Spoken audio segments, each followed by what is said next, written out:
Good evening. Tonight we're talking about something that flows quietly through every single one of us, unnoticed until someone draws a vial of it, or until we see it in a film and instinctively look away. Yes, it's blood.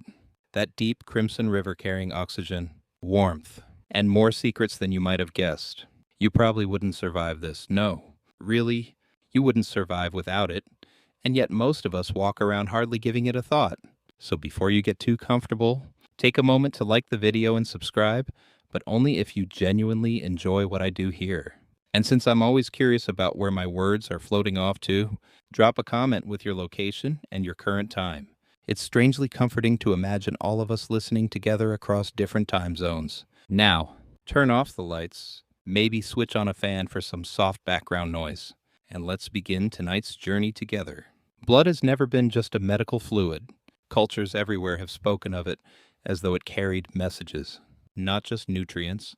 We talk about blue blood for aristocracy, as though a person's lineage could be seen beneath the skin. We say someone is hot-blooded when passion flares too quickly, or cold-blooded when cruelty appears without feeling. These phrases slip into our conversations almost carelessly, but Jung would tell us they're not careless at all.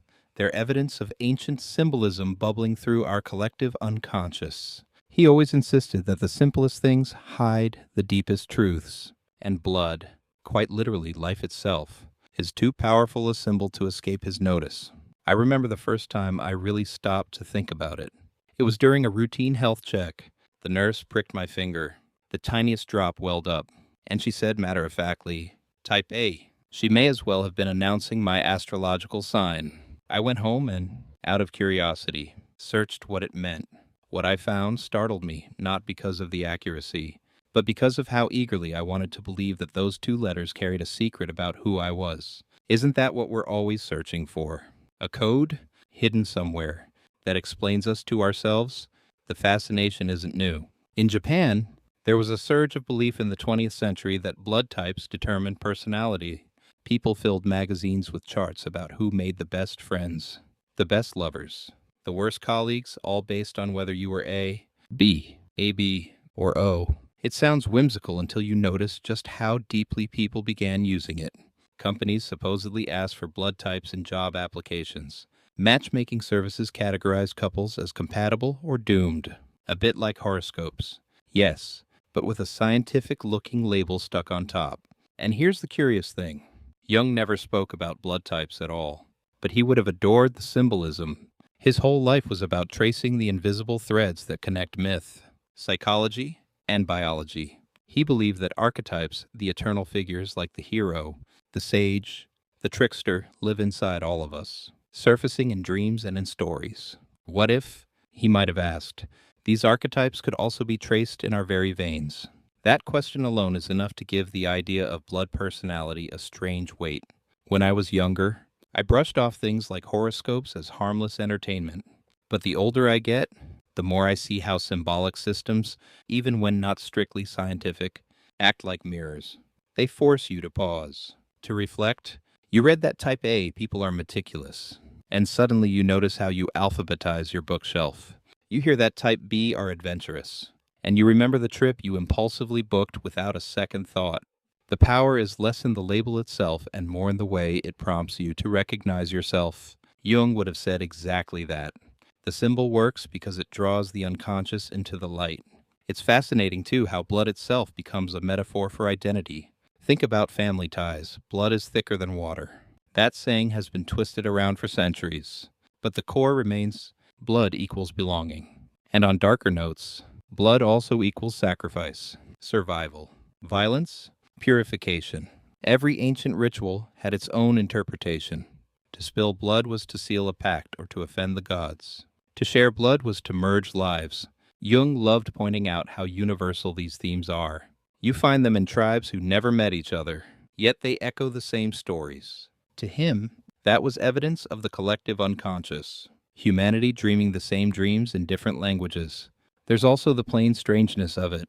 How a simple card in your wallet listing A or O can decide who can save your life in an emergency. Imagine that two strangers who've never spoken, never even glanced at each other, could share something in their blood so compatible that one can literally keep the other alive. It's not hard to see why people stretch that medical fact into a spiritual one. If blood can carry life, why not also meaning? Of course, skeptics roll their eyes at personality blood theories, and I sympathize. There's no real science behind the claims that type O makes you brave or type AB makes you complicated. But then again, science isn't always the final word on symbolism. Jung argued that myths endure because they describe psychic realities, not physical ones. In other words, even if blood type doesn't biologically make you cautious, the very belief that it might can shape how you see yourself and how others see you. And that dynamic is very real indeed. Here's a quirky fact. Apparently, in some Japanese companies, the HR departments at one time kept blood type compatibility charts to decide team balance. Can you imagine being passed over for a project because your veins carried the wrong antigen? It sounds absurdly unfair, and yet it shows just how far symbols can seep into daily life when people take them seriously enough. Jung would have said, "Here lies proof that archetypes are alive and dangerous when projected outward." An academic phrase that always makes me pause is symbolic determinism. It suggests that once we assign symbolic meaning to something, we start acting as though the symbol dictates behavior. Blood is a perfect example. Maybe type O, people act confident, not because of biology, but because they were told confidence is in their blood. And so they stepped into the role. That's the trick of symbols.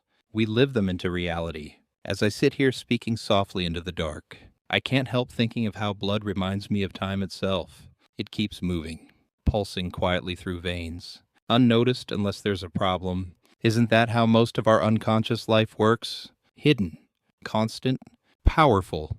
We live by it without ever needing to notice. My grandmother once told me, "The most important things are always invisible." She was right. Breath, blood, love, all invisible, all life-giving, and maybe archetypes too, hidden rivers running beneath our daily choices.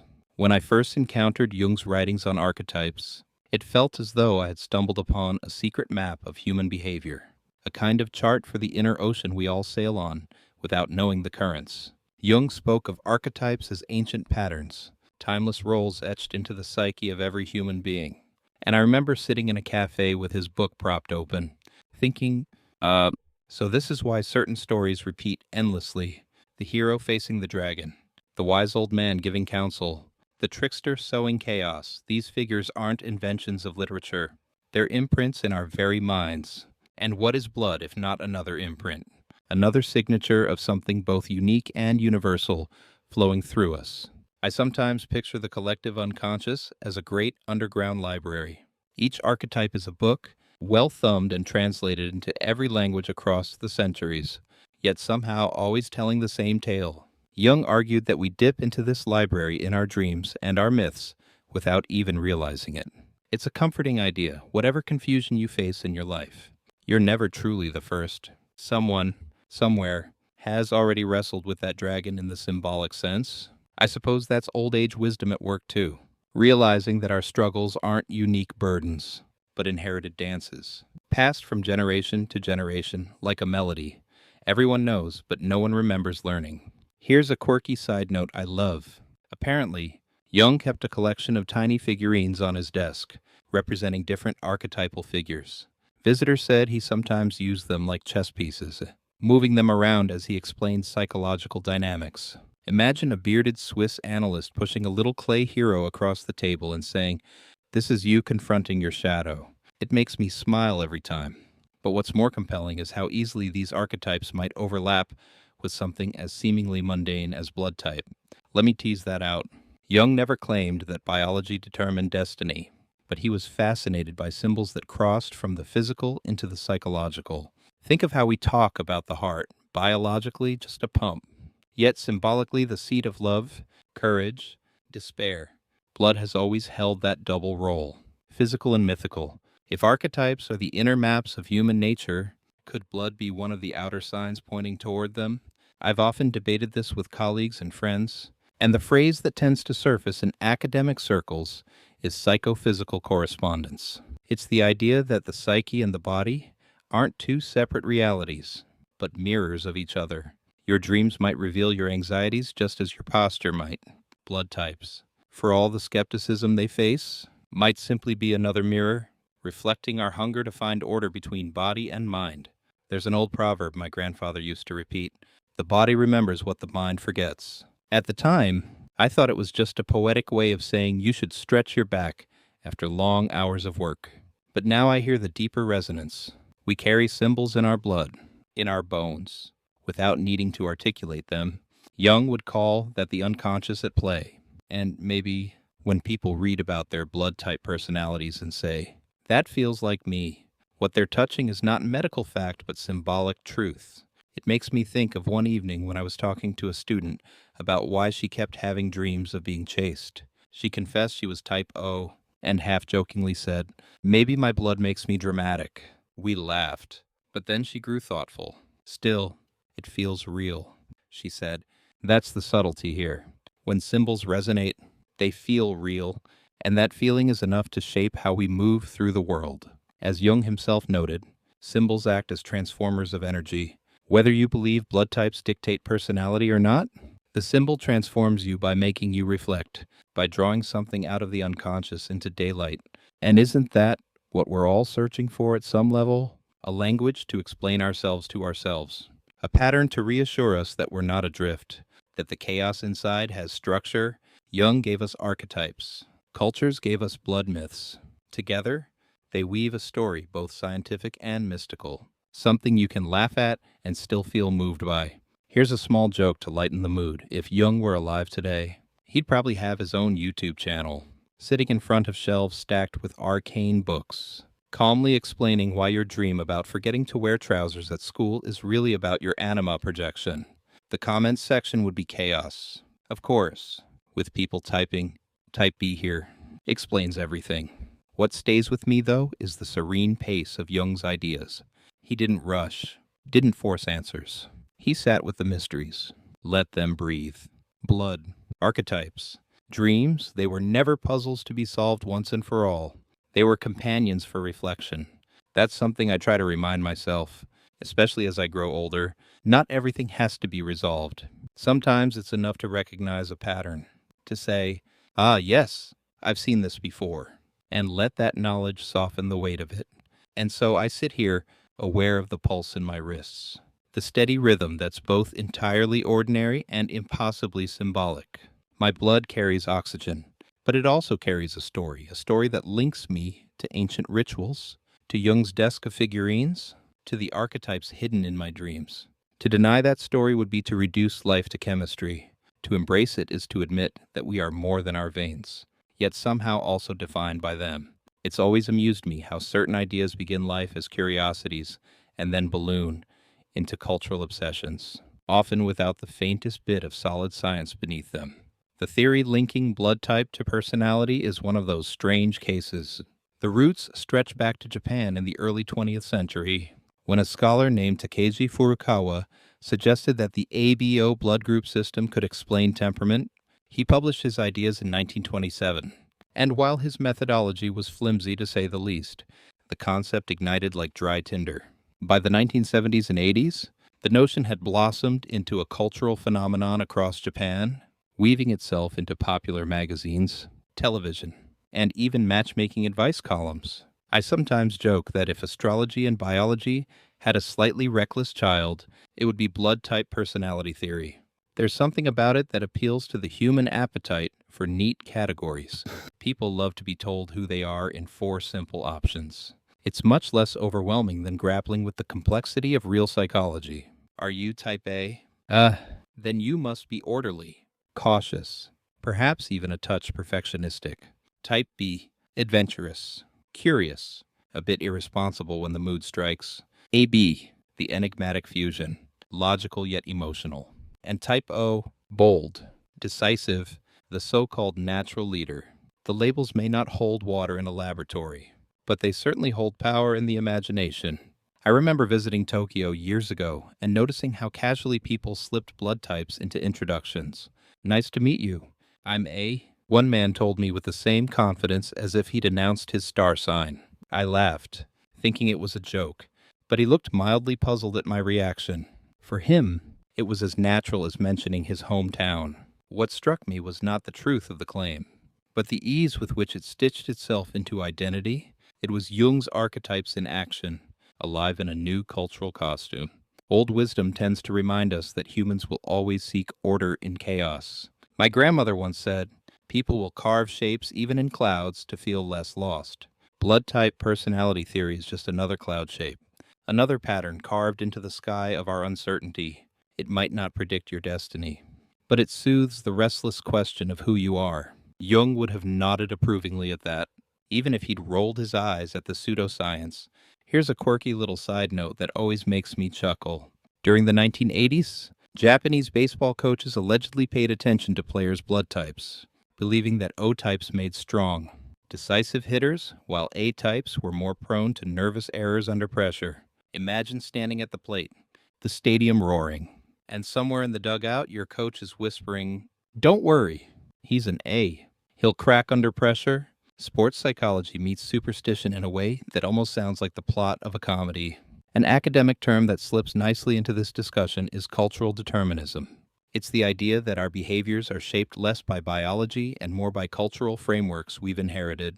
So, if an entire culture whispers to you from birth that your blood type makes you cautious or daring, chances are you'll grow into those shoes whether you want to or not.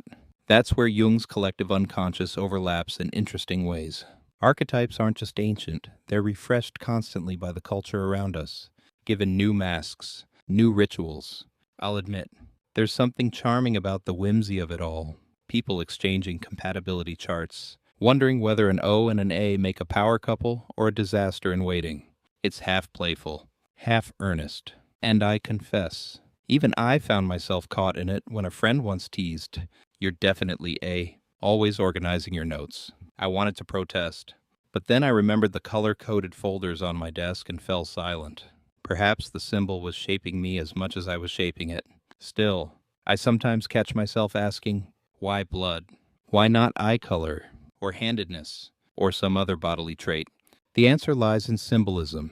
Blood has always been more than biology. It's sacrifice, kinship, vitality, even sacred essence in religious rituals. To pin personality to blood feels instinctively right, even if logically absurd. The resonance matters more than the accuracy, and Jung's lifelong fascination with symbolic resonance makes me think he'd have found the phenomenon less laughable than many psychologists do. Humor me with this thought experiment. Imagine a world where instead of ABO, our personalities were classified by toenail shape. Would we believe it? Would we build horoscopes out of crescent versus square? I doubt it. Blood carries a gravitas that toenails never could. That gravitas is what gives the ABO theory its strange stickiness, its ability to hold a culture in thrall. One evening, over dinner in Kyoto, a colleague leaned across the table and said in a low voice, "You know, companies used to discriminate based on blood type. Types were hired for meticulous office roles. As for management, it wasn't official, of course. But it happened." I chewed my noodles slowly, stunned. There it was. An idea born from thin evidence had evolved into a social filter, shaping real lives. Jung would have called it an archetype taking possession, transforming itself into a social force. Archetypes don't care about scientific proof, they care about psychic truth. As I reflect now, older and perhaps a touch wiser, I realize the danger and the beauty in such systems. Beauty, because they give people a sense of belonging, a story to inhabit. Danger, because they risk caging individuals inside symbols that never fully capture them. The trick, as Jung urged, is integration, to see the symbol, respect its pull, but never mistake it for the whole of who you are. And so the strange origins of blood type theory remind me of an odd truth. We humans are pattern-seeking, story-weaving creatures. Give us 4 letters, and we'll spin a universe out of them. Whether those letters truly map our personalities or not may be beside the point. What matters is how deeply we need the story. It always begins innocently enough. A dinner table conversation, a playful question in the break room at work, someone asking, "So, what's your blood type?" At first it feels trivial, almost like a party trick. Yet what fascinates me is how quickly people lean into the idea, as though revealing those 2 letters could unlock a hidden self. I remember one evening when a group of friends gathered at my flat, the kind of night where bottles of wine outnumbered people and the conversation meandered into the ridiculous. Someone brought up blood types, and within minutes we were all laughing, defending ourselves against sweeping generalizations. "You must be B," one said to me. "A bit too dreamy, a bit too chaotic." I protested, probably too passionately, and that, of course, was declared very A of me. The joke stuck the entire night. Humans, I think, have an insatiable appetite for categories. Jung would say it's archetypal, the need to impose order on chaos, to divide the unknown into manageable segments. We carve myths out of the vastness of life. We write horoscopes. We draw personality charts, and in doing so we feel just a little less adrift. Old age wisdom whispers that identity is always slippery, never pinned down completely. My grandmother used to sigh, "People spend their whole lives asking who they are, and they only find fragments." Perhaps that's why the simplicity of 4 blood groups appeals so much. It promises fragments neatly labeled. Here's a quirky historical detail. During the Second World War, Japanese militarists briefly entertained the belief that blood types influence the strength of their soldiers. Imagine entire battalions being psychologically profiled on the basis of a few drops of blood. It sounds absurd, but it reveals the darker edge of symbolic systems. When myths are mistaken for mandates, they begin to shape institutions, not just conversations. Jung warned often of what he called psychic inflation. When symbols expand so far, they overtake rationality. Once inflated, they demand allegiance and distort decisions, whether in armies or offices. Of course, not everyone buys into it. I once watched a public debate on television where psychologists and cultural commentators sparred over the topic. One insisted, "Blood type personality theory is pseudoscience and harmful." Oh, another countered, "Yes, but it's part of our culture now. People draw comfort and identity from it." The phrase tossed around was symbolic validity. That's the notion that an idea can be psychologically true, even if scientifically false. Blood type categories don't map neatly onto neurotransmitters or genes, but they resonate so strongly in the collective psyche that they take on a kind of reality anyway. That duality intrigues me. Think of it this way. If millions of people behave differently because they believe their blood type determines their personality, does it matter whether the biology is false? The behavior is still real. The symbol acts as a mirror. And in that mirror, people discover patterns, excuses, and sometimes a peculiar sense of belonging. I've seen how it plays out in relationships. A friend of mine refused to date someone because their blood types were considered incompatible in one of those glossy magazine charts. She laughed about it at first, but months later confessed that she couldn't shake the unease. "It's silly, I know," she said, "but I just feel like it wouldn't work." That's the sticky power of archetypal symbols. They bypass rational thought and tug directly at the unconscious. Humor helps to soften the weight of it. I once teased another friend by saying, "You're definitely type O, always bossing us around, always acting like you're the main character." He shot back, "Well, someone has to keep you Bs from forgetting where you left your keys." We all laughed. But later I realized how neatly we'd slipped into roles scripted by a symbol none of us believed in fully. The play was enjoyable. Even if the script was imaginary, the older I get, the more I see life as a constant negotiation between symbols and substance. Blood type theory might be unscientific, but the stories it generates shape real feelings, real choices. Jung's insight was that ignoring symbols doesn't make them vanish. It only leaves us unconscious of how they operate. He urged us to engage with them consciously, to notice when a symbol is directing us, and to ask whether we want to follow or resist. I think back to that dinner party, the laughter, the playful accusations, and I recognize something deeper beneath the jokes. We weren't just comparing types, we were exploring identity in a safe, symbolic language. We were saying, "This is who I think you are, and this is how you see me." In that sense, the blood type theory acted like a mirror, not of biology, but of friendship, of connection. So I find myself both skeptical and strangely grateful for it. Skeptical because I know there's no robust scientific basis.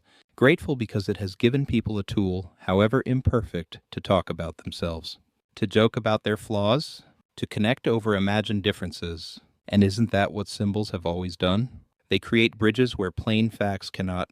Whenever I think of type B personalities, I can't help but picture a friend of mine who once decided, with no planning whatsoever, to cycle across the country on a second-hand bike he'd bought for the price of a night out. No maps, No training, not even a water bottle at the start. Just him, a backpack stuffed with sandwiches, and a vague sense of why not. That, to me, is type B energy distilled, spontaneous, adventurous, almost allergic to overthinking. Jung would say this is the explorer archetype at work, the figure who embodies curiosity, independence, and a willingness to step off the beaten path without looking back. But there's always a shadow side.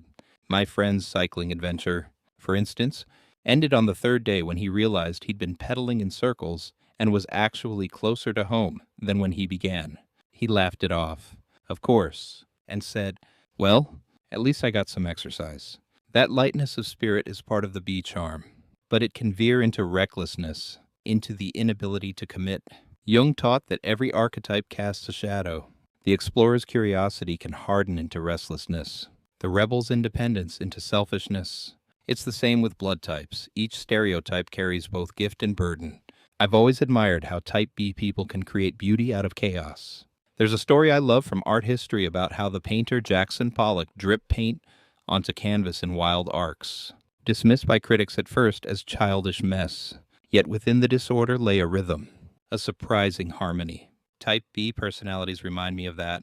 What looks random from the outside often reveals, over time, an unexpected coherence. Old age wisdom tells us that sometimes the straightest road is not the one you choose, but the one you stumble upon. A quirky fact that always tickles me.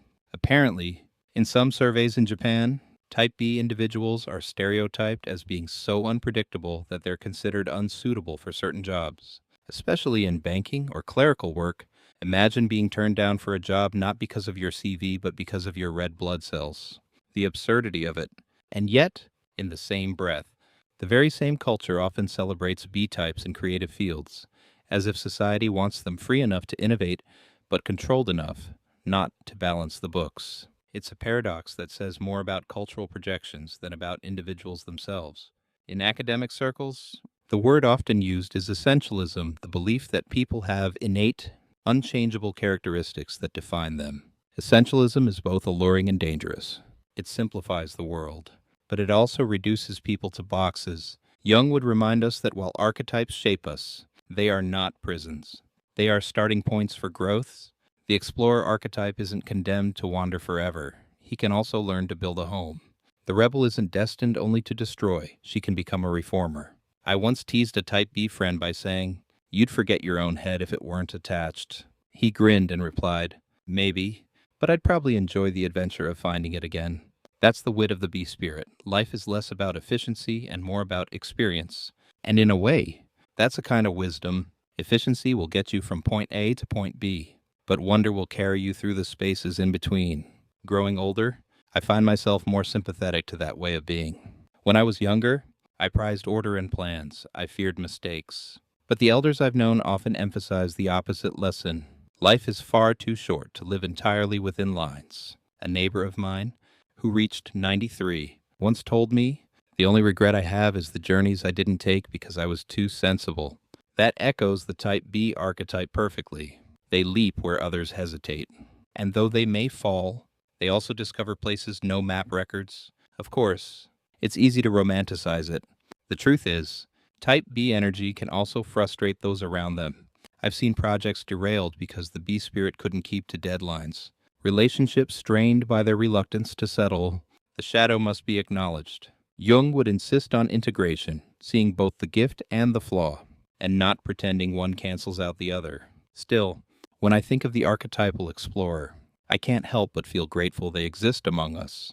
They remind us to look up from our routines, to take detours, to play, and perhaps, as we sit here tonight, listening to the hum of our own blood, we might allow a little of that type B daring to seep into us. After all, the world is full of paths we haven't yet tried, and sometimes the bravest thing is simply to wander. There's always something enigmatic about people who carry type AB blood, as though their very existence is a kind of riddle written in red. I've often thought of them as walking paradoxes, half one thing, half another, never entirely one nor the other. It fascinates me that this type is sometimes called the modern blood group, the rarest of them all, as though nature conspired to create a living symbol of contradiction. Jung would call them the mediator archetype, the figure who contains opposites and wrestles daily with the challenge of harmony. I once knew a colleague, an AB, who seemed perfectly comfortable giving a logical presentation on quarterly budgets and then, in the same breath, drifting into poetic musings about the meaning of time.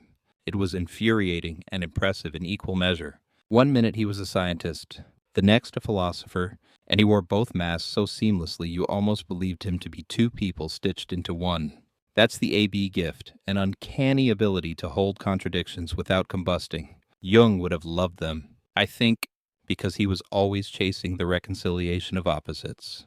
The shadow, of course, is that living with opposites can sometimes feel like living with a tug of war inside your chest. AB individuals are often described as indecisive, torn between the rational pull of type A and the impulsive flow of type EB. My AB colleague once sighed, "I envy you, Oz. You just decide and move on. I spend half my life drafting mental pros and cons lists. Old age wisdom tells us that balance is precious, but it is never free. To balance, you must constantly adjust, constantly bear the strain." Here's a quirky little fact. In some parts of Asia, AB types are sometimes considered weird in pop culture surveys. Not unkindly, but with a tone of mystery. They're seen as eccentric, unconventional, hard to predict. There's even a running joke in some Japanese dating shows that when someone reveals their AB, the audience gasps theatrically, as though a magician just pulled a rabbit from a hat. I find that delightful. Society loves to dramatize mystery. Even if it's just two letters on a medical chart, academics sometimes use the phrase cognitive dissonance to describe the mental discomfort of holding two conflicting ideas. But what if, instead of dissonance, we saw it as symphony? That's the secret strength of type AB. They can stand in the middle of opposites and weave them into something more nuanced, where others feel torn. They feel possibility. Jung believed that individuation, the process of becoming whole, meant precisely this. Not choosing one pole over the other, but integrating them both. I once teased an AB friend by saying, "You're the Switzerland of personalities, neutral, diplomatic, always refusing to pick sides." She laughed and said, "Yes, but without Switzerland, where would you keep your secrets?" That wit captures the AB essence. Playful, ambiguous, unwilling to be pinned down, they often become confidants. The ones who listen without judgment, because they understand the messiness of being pulled in two directions. Over the years, I've come to see AB types as reminders of life's complexity. When I was younger, I wanted answers to be clear, neat. Binary? Now I realize the truth is always a little blurred around the edges. An old neighbor of mine once whispered, "The trick to peace is learning to live with contradictions." At the time, I thought it was just a poetic phrase. Now I see it as a survival strategy. AB types live that truth every day. And so, when we talk about blood types as symbols, AB is perhaps the richest. They embody the paradox Jung spent his life exploring. Light and dark, reason and emotion, conscious and unconscious. They remind us that identity isn't tidy, that we are always more than one thing at once. Perhaps that's why people find them mysterious. It's not that they are unknowable, but that they mirror back to us the contradictions we'd rather ignore in ourselves. If type AB is the riddle, then type O has always struck me as the exclamation mark. People describe O types as bold, decisive, natural leaders. And while I usually raise an eyebrow at such sweeping claims, I've seen enough to understand why the stereotype sticks. There's a certain presence that follows them, a way of filling the room as though they belong there by right. Jung might have called them the hero archetype, the figure who strides forward where others hesitate, carrying the collective courage of the group on their shoulders. I remember a childhood friend, unmistakably an O if ever there was one. He was the one who convinced us to sneak into the old, abandoned factory at the edge of town, spinning a story about hidden treasures and secret tunnels. None of us believed him. Not really, but we followed anyway. He had that force of conviction that made even nonsense sound plausible. We didn't find treasure. Of course, just rusted machinery and a colony of pigeons. But the adventure belonged to him. That's the essence of type O. The ability to turn hesitation into momentum, to make people move even when logic would have kept them still. The shadow side is obvious. Leadership can so easily slip into domination, confidence into arrogance. My friend, for instance, insisted we were cowards when we wanted to leave the factory after hearing strange creaks in the rafters. We eventually dragged him out by force, but his refusal to back down nearly got us into serious trouble. Jung's lesson is that every hero archetype risks becoming a tyrant if the shadow isn't acknowledged. To lead well requires humility, but that's rarely the O stereotype. There's a quirky anecdote I once read about job applications in Japan during the 1980s, where some employers specifically sought out type O's for managerial positions. Imagine having your chances of promotion boosted not by years of effort, but by a blood test. It's absurd, yes, but also telling. Societies love to invest authority in symbols. Oz became not just employees, but embodiments of decisiveness, bearers of collective order. It reminds me of the old superstition that kings were chosen by divine right, Oz as modern monarchs, ruling offices instead of empires. An academic phrase that fits neatly here is charismatic authority. Max Weber, the sociologist, used it to describe power that comes not from law or tradition, but from the sheer force of personality. That's the O essence in public imagination. Not just capable, but compelling, persuasive without needing proof. And charisma, of course, is a double-edged sword. It can inspire or mislead, uplift or manipulate. I once teased an O friend by saying, "You know you're bossy, right?" He smiled smugly and replied, "It's not bossy if I'm right." That made me laugh and groan in equal measure, because it captured the whole problem in one sentence. The O conviction often feels immovable, and when it aligns with wisdom, it can be transformative. But when it doesn't, heaven help anyone in the blast radius. Old age wisdom circles back to balance here. A retired teacher I once met said, "The strongest leader is the one who knows when not to lead." That humility is often hard-won, often learned through mistakes. My childhood friend eventually mellowed, learning that not every hill needs charging, but the charisma remained, and I suspect it always will. Over time, I've grown more sympathetic to the O archetype. In a world full of hesitation, someone has to take the first step, even if it means stepping into the unknown. Jung understood that too. Archetypes like the hero exist because humanity needs models of courage. Yet he also warned us never to idolize them uncritically.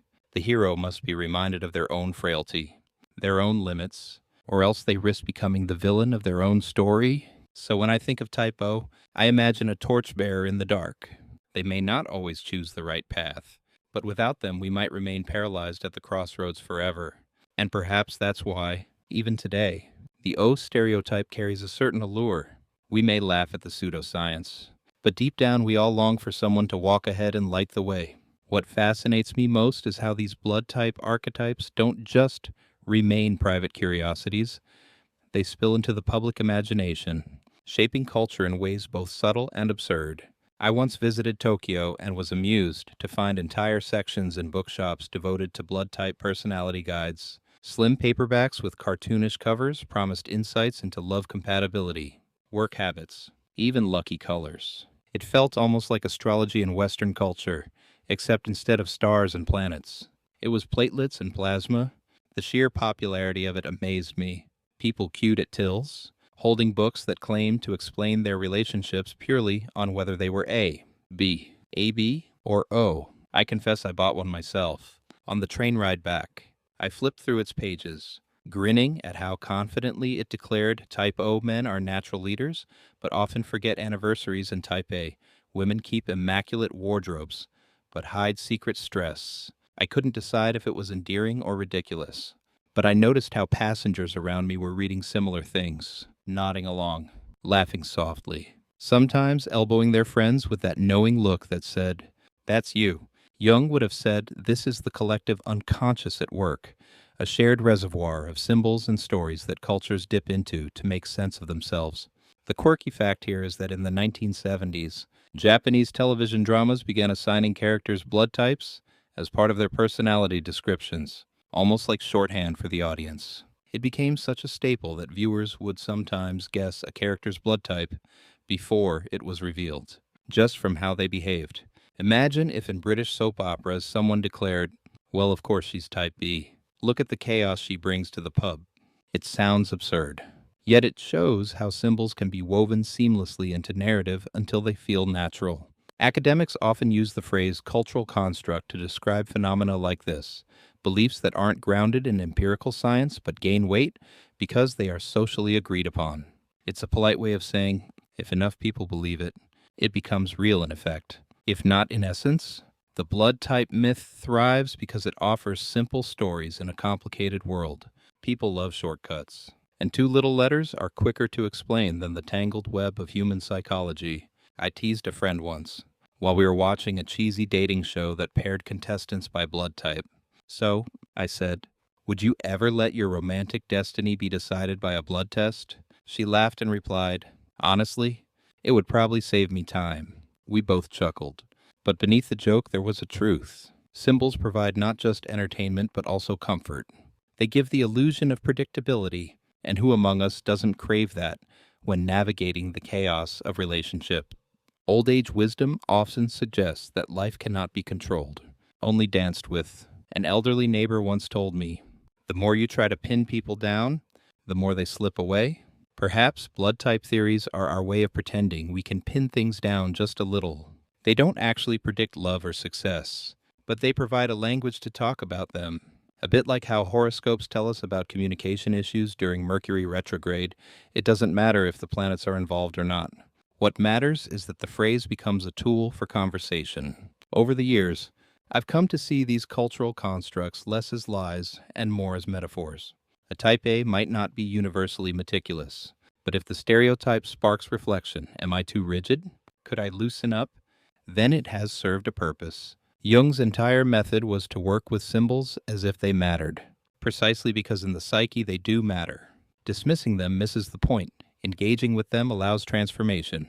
So when I walk into a shop and see blood type compatibility keychains or even themed snacks, yes, I've seen chocolate labeled for ABs only. I no longer roll my eyes. I smile at the creativity, at the human desire to turn biology into mythology. It's less about truth and more about play. And in that play, we reveal ourselves, our longings, our insecurities, our need for belonging. Perhaps the real truth isn't in the blood at all, but in the stories we tell about it.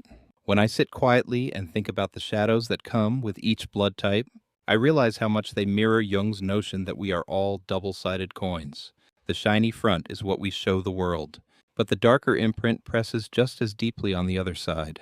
For type A, that front is order and discipline. Yet the shadow often lurks in the form of crippling anxiety, perfectionism, or even silent resentment. I once worked with an A who ran meetings like clockwork.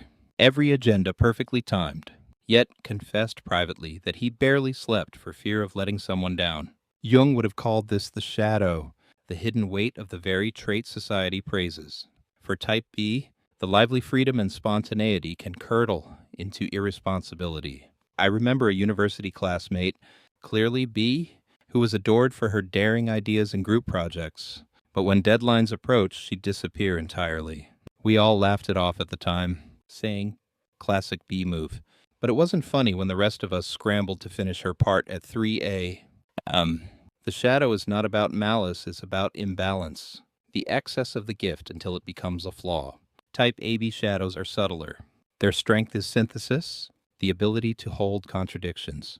But the shadow appears as paralysis. I once knew an AB who, when faced with choosing a career path, spent years in limbo, too rational to leap blindly, too romantic to settle. He described it to me as being trapped between two mirrors, unable to decide which reflection was real. Old age wisdom whispers here. Sometimes not deciding is worse than making the wrong choice. Paralysis steals time more cruelly than error. Type O, the supposed natural leaders, have a shadow that's almost painfully obvious: stubbornness, arrogance, and a tendency to bulldoze others. I recall a friend from my teenage years who was O, and would insist on choosing where we ate every single time. When challenged, he'd say with a grin, "Trust me, I know what's best." The grin didn't soften the reality that he wasn't listening.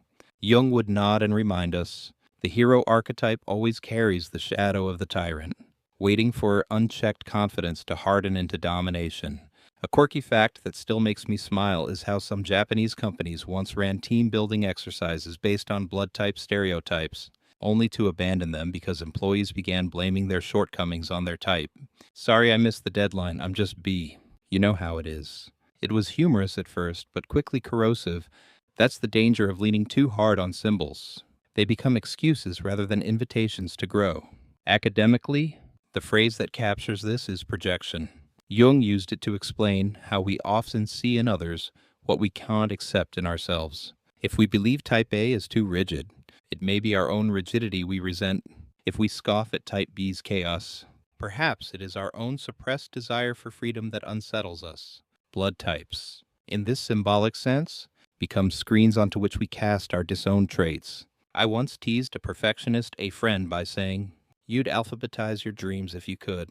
He smirked and replied, "Only if it would stop them from keeping me awake." It was a joke, yes, but it revealed the truth. The shadows are never truly hidden. They leak out in humor, in slips of the tongue, in the weariness behind the eyes. Jung insisted that to become whole, we must not banish these shadows but turn towards them. Over the years, as I've grown older, I've seen the wisdom of that. Shadows are not curses but guides. They tell us where the work lies. My grandmother once told me, "It's not the bright parts of you that need tending, it's the dark corners." She lived nearly a century, and by the end, she radiated a calm acceptance of her flaws that I now envy. That, I think, is the ultimate lesson of blood-type shadows. Not to deny them, not to excuse them, but to integrate them into a fuller, kinder sense of self. So as I sit here tonight, I picture the blood in our veins not just as life's engine, but as a flowing reminder of both gift and shadow. The type may shape our tendencies, but it is how we embrace the hidden side that shapes our humanity. And perhaps Jung was right all along. It is in facing the shadow that we become truly whole. When I think about how blood type might influence not only personality, but the paths we take in work and purpose, I find myself smiling at how often coincidence feels like destiny. I've noticed over the years that many of my type A friends gravitated towards careers where detail, structure, and patience are prized. One became an accountant, another a teacher, and yet another a meticulous architect. It makes sense if you think of A as the archetype of the planner, the sage of systems. Yet the shadow of this archetype often shows up in burnout. One of them once admitted to me, "I love what I do, but I feel like my life is a checklist rather than a story." Old age wisdom whispers here, your career should serve your life, not consume it whole. Type B friends, on the other hand, seem drawn to creative or entrepreneurial spaces, where the thrill of the unknown is an asset. A musician I once knew, blood type B, would say, "Deadlines are suggestions, not commandments." He thrived in chaos, and his art was astonishing, but he could never keep a job that required him to sit at a desk from 9 to 5. Another B became a travel blogger, hopping from one country to the next, living half out of a suitcase and half in a state of wonder. Their archetype is the explorer, but explorers often live on the edge of stability, constantly chasing the next horizon. Type AB seems to float between worlds. I once worked with an AB psychologist who also wrote poetry and occasionally taught yoga on weekends. She said to me once, "I like being able to hold science and spirit in the same hand." That line has stayed with me for years. AB careers often reflect that duality. Mediators, counselors, consultants, or even diplomats. They balance perspectives and weave together seemingly opposing paths. The shadow, however, is spreading too thin, becoming jacks of all trades but masters of none. I once teased her, "Are you ever going to pick one job?" She laughed and said, "Why would I, when life is Buffett style?" Type O individuals, unsurprisingly, often rise into leadership roles, not necessarily because they seek them, but because others push them forward. I knew an O in university who ended up leading every group project simply because everyone deferred to his energy. Later, he went into law and eventually politics. Oz carry the warrior archetype into their careers, charging into spaces where decisions must be made. The shadow side is again arrogance. I remember him declaring during a heated debate, "Well, if I don't lead, nothing will happen." The hubris was stunning, but also revealing of how us sometimes shoulder responsibility not only willingly, but compulsively. A quirky fact here. In some matchmaking agencies in Japan and Korea, blood type is still listed alongside height and hobbies. But astonishingly, some career advice books have also used it to suggest suitable professions. Type A, teachers, bankers, scientists. Type B, artists, chefs. athletes. Type AB, counselors, writers, innovators. Type O, managers, lawyers, politicians. It's almost comical. Yet there's a comfort in such simplification. It makes the daunting question of career feel like a multiple choice quiz rather than an open essay. Academically, this ties to the phrase vocational fit, the idea that people thrive when their work aligns with their inherent tendencies. Whether or not blood has anything to do with it, the symbolism helps people reflect. Am I choosing a path because it suits me, or because I was told it should? Jung would likely say that these archetypes aren't prescriptions but mirrors. They don't dictate destiny, but they can reveal where energy naturally flows. I once told a type A friend who was agonizing over leaving a secure job for something more creative, "Your blood doesn't get to choose your happiness. You do." He smiled wearily and replied, "But maybe it gets a vote." That's the way I see it now. Blood type is not a sentence, but it is a symbol, and symbols can whisper truths if we're willing to listen. With age, I've realized careers aren't final identities. They're chapters. My grandmother used to say, "Work is what you do, not who you are." And maybe that's the deeper lesson. Whether A, B, AB, or O, what matters isn't whether your veins match your vocation, but whether your work lets your life breathe. The archetypes may nudge us, but the ultimate path is written by choice, not by blood. The cultural spell of blood is something I've never quite shaken off. No matter how skeptical I try to be, it fascinates me how societies across the ages have treated blood not merely as a biological substance, but as a vessel of meaning. Sometimes sacred, sometimes fearful, often both at once. From the earliest tribes that painted their rituals with animal blood to modern dating shows where contestants joke about blood type compatibility, the symbolism has lingered. Jung would have said it persists because it taps into something archetypal, something we all recognize deep down, even if we deny it with our rational minds. I recall watching a Japanese variety show years ago where guests were matched for a cooking challenge not by skill, but by blood type. The host gleefully announced, "Here's our team of meticulous A's and here's our free-spirited B's." The audience erupted in laughter before the contest even began.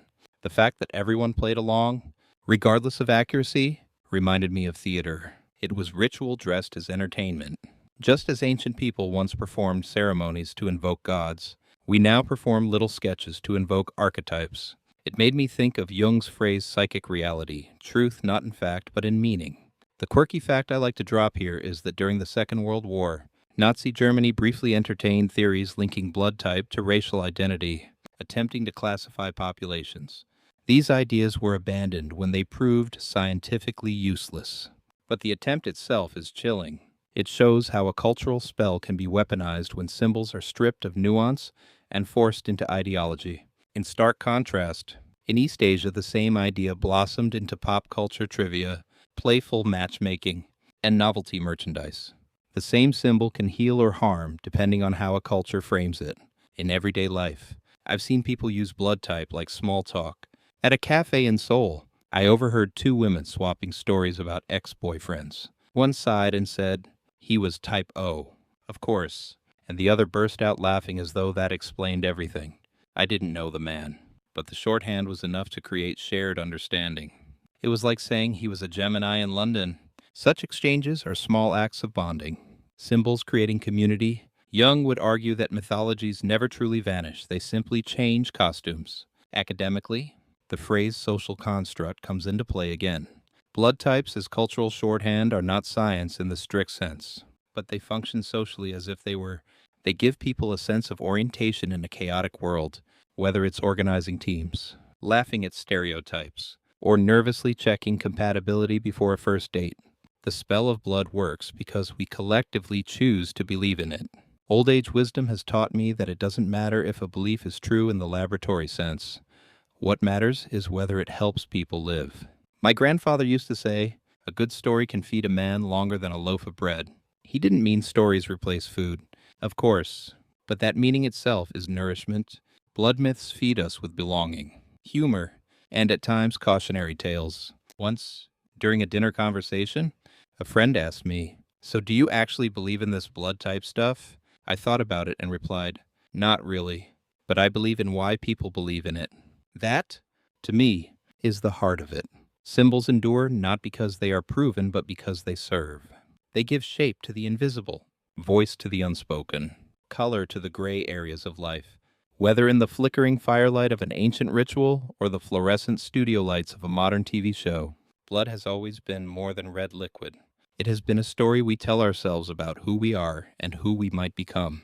Sometimes I think about the way myths hold blood as sacred, and I realize just how deep this symbolism runs in the collective imagination. In Greek legend, the very gods bled ichor, a golden fluid that set them apart from mortals. In Norse tales, blood was spilled in sacrifice to secure favor from Odin, and in Mayan myth, bloodletting rituals were gateways to the divine.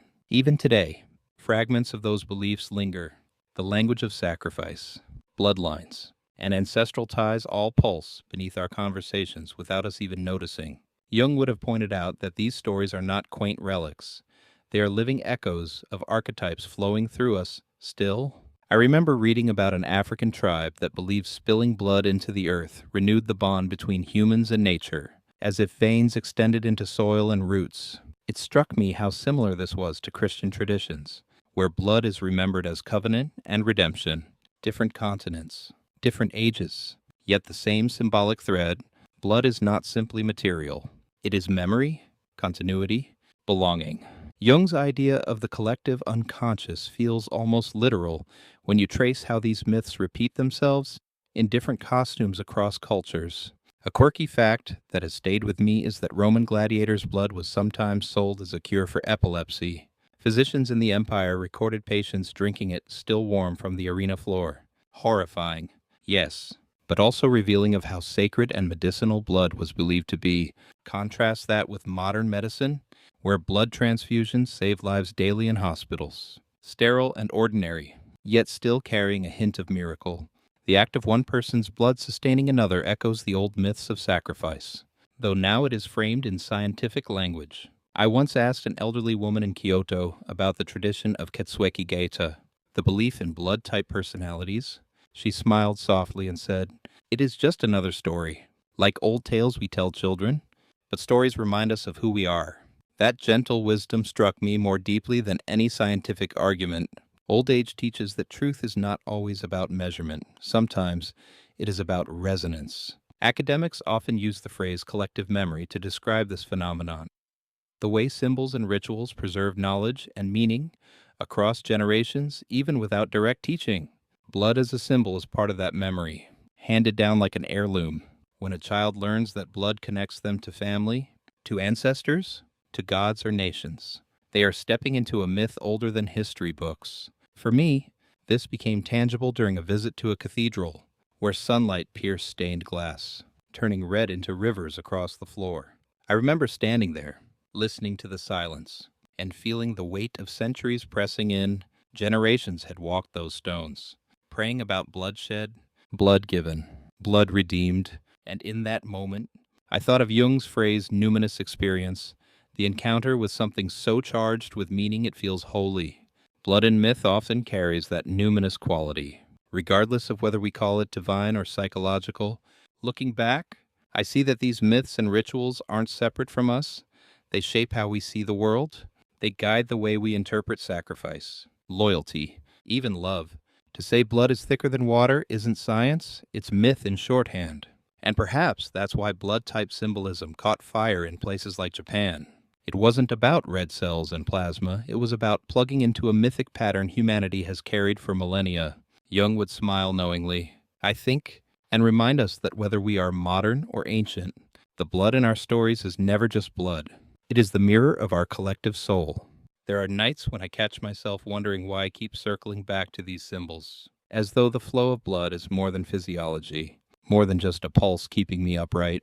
It feels like a language, one that doesn't speak in grammar or vocabulary, but in instincts and stories. Jung once said that what we do not make conscious appears in our lives as fate. And sometimes I think that is exactly how blood symbolism works. It leaks into our choices, our loves, our fears, even when we insist it's nonsense. Take relationships. For instance, I remember a friend in Tokyo who flatly refused to date anyone with type B blood. She laughed about it, but I could tell there was a sting behind the smile. Too selfish, too unreliable. she said. Yet years later she fell in love with a bee, and when I asked her what changed, she shrugged and said, maybe he's the exception, or maybe I was wrong. Old age wisdom would nod at this and say, never carve your heart in stone. We are always more complicated than the categories we squeeze ourselves into. What I find charming, in a strange way, is how blood type discussions often pop up in the least expected moments. A quirky fact I once stumbled upon is that in some Japanese primary schools, children were grouped by blood type for sports day. With banners fluttering for Team A or Team O, imagine the camaraderie of belonging not just to a class, but to an invisible fraternity of blood. It was harmless fun, but it revealed how quickly humans reach for symbols to divide and unite. We crave patterns, even when they are arbitrary. Academically, the phrase symbolic anthropology often comes to mind.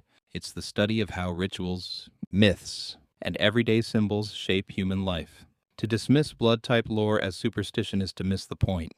It isn't about whether it's real, but about what it does for people.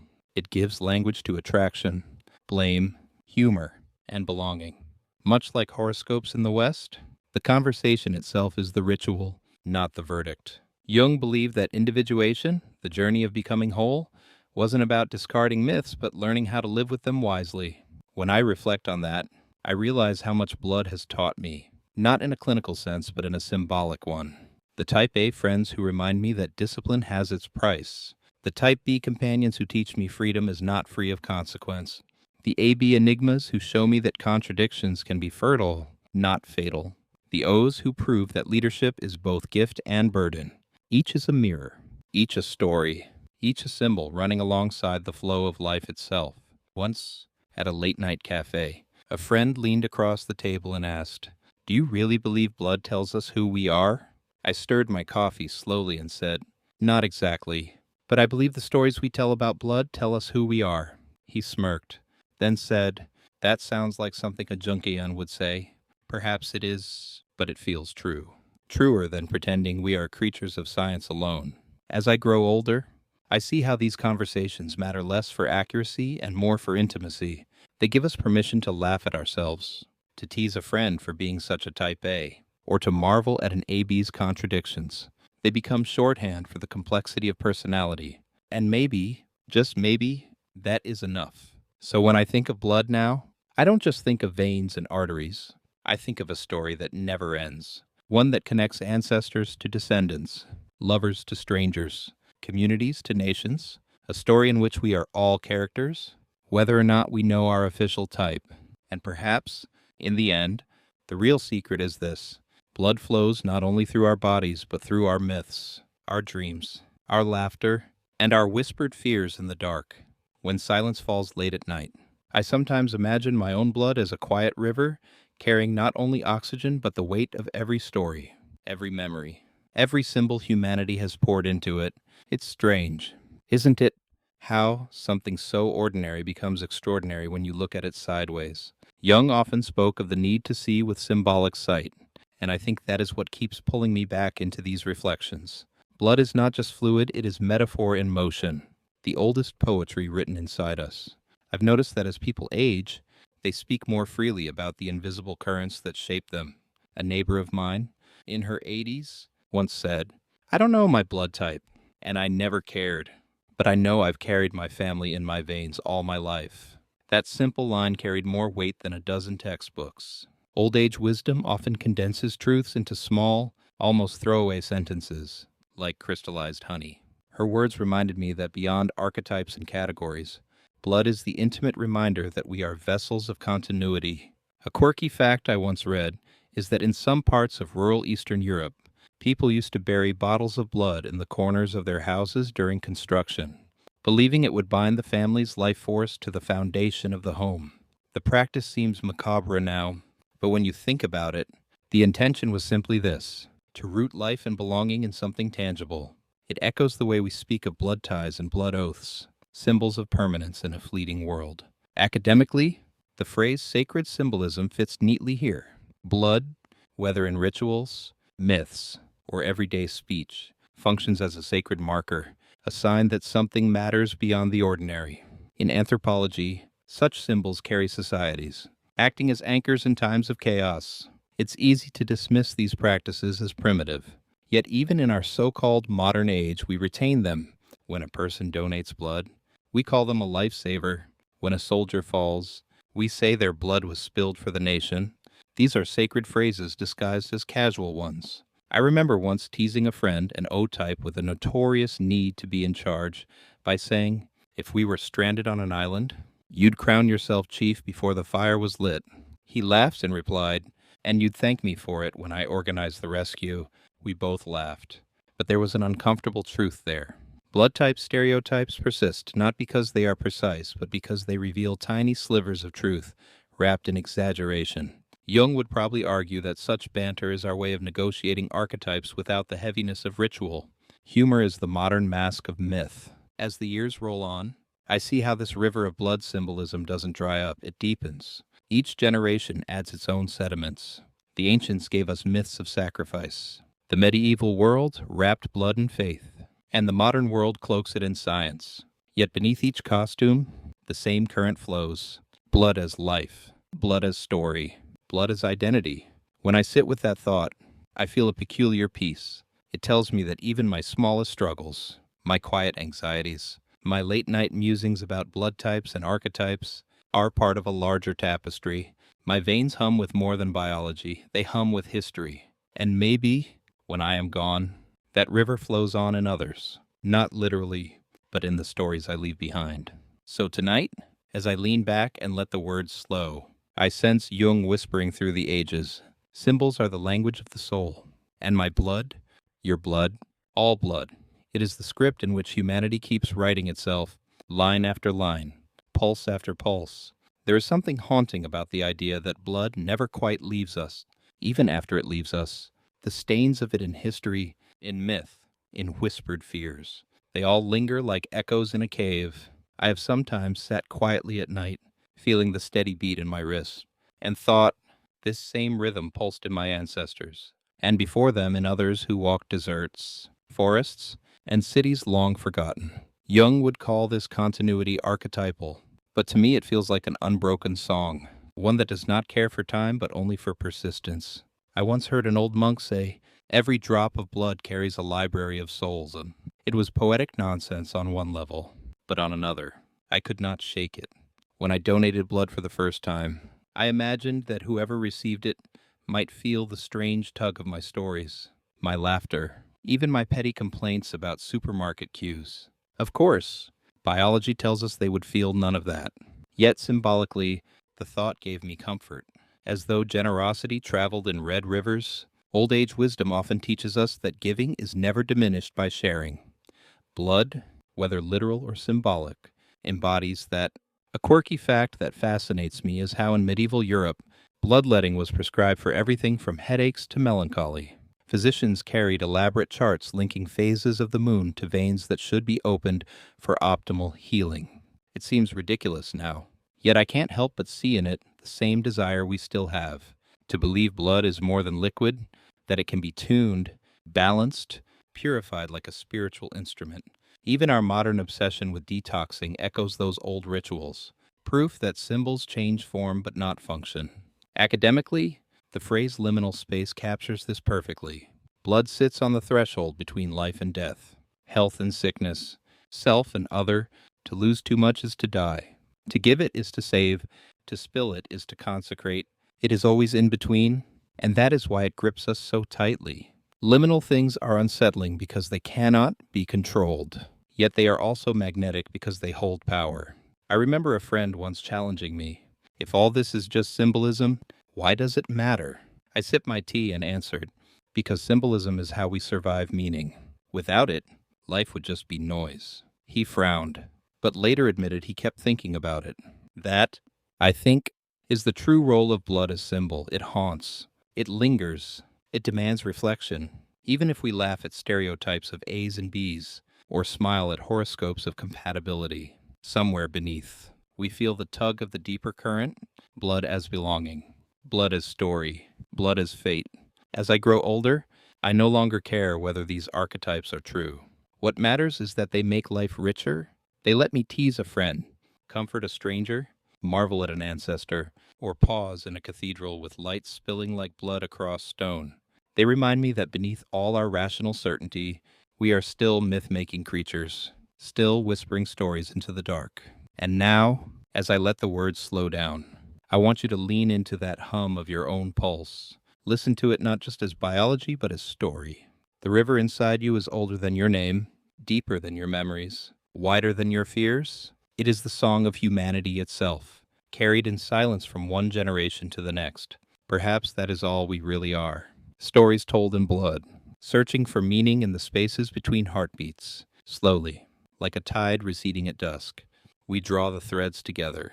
The journey has been one of blood, not in the clinical sense, but in the symbolic, the mythic, the whispered truths that ripple through generations. From ancient rituals where blood bound us to gods and earth, to modern coffee shop conversations where we tease each other about being such a type A, the symbolism has endured. It has been shaped into myth, folded into ritual, woven into culture, and even joked about in casual banter. Yet beneath every variation, the current has been the same. Blood is life. Blood is belonging. Blood is identity. We have seen how Type A finds comfort in order, how Type B dances with freedom, how AB holds contradictions with grace, and how O carries leadership like a banner. We have wandered through myths where gods bled gold, rituals where blood was spilled for blessings, and hospitals where transfusions quietly mirror those sacrifices. Each thread pointed us back to Jung's quiet insistence that archetypes are never gone. They resurface, reshaped in new guises, waiting for us to notice. Now, as you sit with your own heartbeat, let the stories soften. Feel the weight of continuity, the way your pulse is not only yours, but also the echo of countless others who came before. Let it reassure you that even in silence, you are part of something larger, older, more enduring than any single life. Symbols do not vanish, they only change masks. And blood, red river of meaning, will always remind us of who we are and who we might yet become. So close your eyes, breathe slowly, and let the current carry you. Sleep well and dream in red.